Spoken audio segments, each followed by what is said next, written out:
What's up, guys? Welcome to your 10th Android tutorial. No, 11th.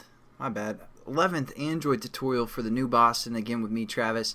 What we're going to do in this tutorial is basically set up some resources and then set up a background image for our splash screen that we're going to create. And basically I want you guys to create some sort of background image, and it doesn't have to be perfect, like the dimensions. I'm not positive exactly which dimensions you guys will want to use. What I used for this image, I believe, was 400 by 600, and then just create something simple. It doesn't have to be beautiful or anything. Obviously this one's pretty sketchy. I just copied this off the new Boston website and then put a black background for the most part. And then make sure when you save it, it's all lowercase, and save it as like a PNG. So again, make sure the name is all lowercase. And then also you guys want to create maybe a sound that you might want to put in for our application, because we're going to add a sound as well. Make that MP3. Again, make sure everything's lowercase. Otherwise you're going to get some problems. So I created both a sound and just a quick wallpaper. And what we're going to do is basically put those in the right place that we're going to need so we can use them in Java and XML and all that good stuff. So I'm going to open up my Finder, or basically, my computer or whatever. And within here, I saved it again, the project or workspace, under Documents, and I called it the New Boston. And then we set up our project called the New Boston as well. And then we have a resource folder, and here's our drawable. That's where we're going to drag and drop this image into, our drawable high def, or basically high density per inch folder. And that's good. You can do 3 different resolutions if you guys want. I'm lazy, so I'm not going to. The other thing we want to do is do our splash or our sound into our RAR folder. And again, if you guys don't have a RAR folder, you want to set that up. Not too difficult. And there we go. We basically added resources to our project now. And again, you guys might have wanted to just drag and drop them into this actual folder. I believe that won't work. I don't think that will work. You guys actually want to go into where your workspace was located and where your project was set up, and save them there.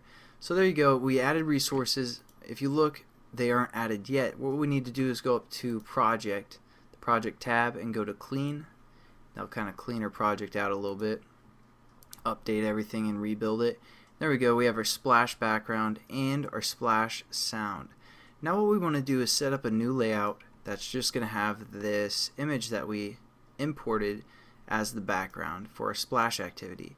Basically what a splash activity is, it just appears for 5 seconds, tells the people your name, plays a little music, and it's over. So it's not all that important, but we want to make our app too legit to quit, if you know what I'm talking about.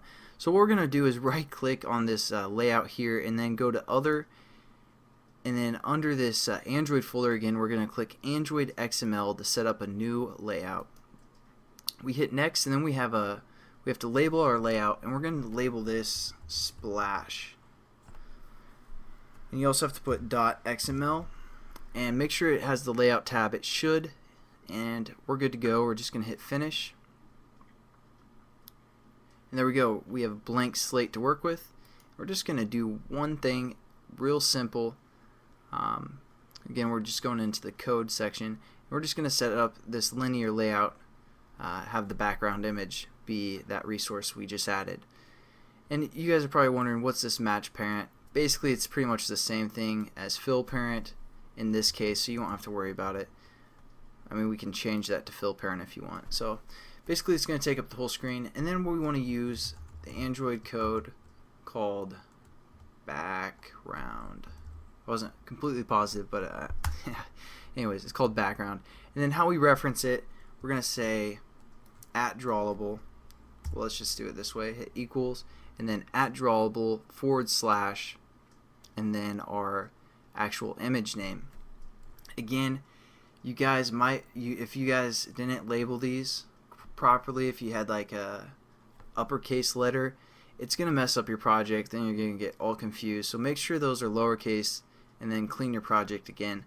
So then we're going to say @drawable and then splash undercase background is what I labeled my background image as. And if you put the PNG or the extension, you're going to get an error as well. So you don't want to put the extension on when you're referencing your your drawable folder. Now we're just going to save it and check it out. Looks pretty fantastic if you ask me. So that's a quick tutorial, basically how to set up a new layout and use the background function from the Android, and also get some resources in our project. So thanks again for watching, and I'll catch you guys in the next tutorial. Have a good one.